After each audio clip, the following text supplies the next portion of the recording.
Maayong adlaw LYDOs. This is Alex Portillo, your SK Focus for Regions 10 and 13.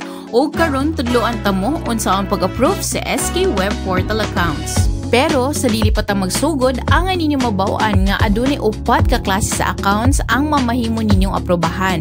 Kini ang mga accounts sa SK Federation Presidents, Barangay SK Officials, Local Youth Development Officers, ug Local Youth Development Council. Karon, atong sugdan ang proseso para sa pag-approve sa SK Web Portal account. Step 1. Log in to your SK Web Portal account.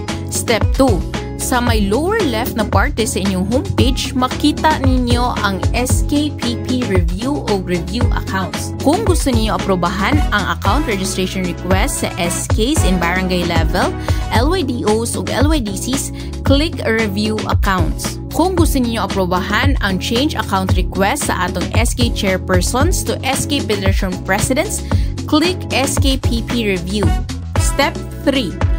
Kung mag-approve na ka og account sa SKs, LYDOs ug LYDCs, ayaw kalimot og click sa drop-down menus na role, city/municipality ug barangay aron imong makita ang mga account registration requests. Dapat sa registration date nga details sa account, aduna kay makita nga tulo ka tuldok. I-click kini ug makita ninyo ang options na approve, disapprove ug download file. Para makita ang attached documents sa account, click download file.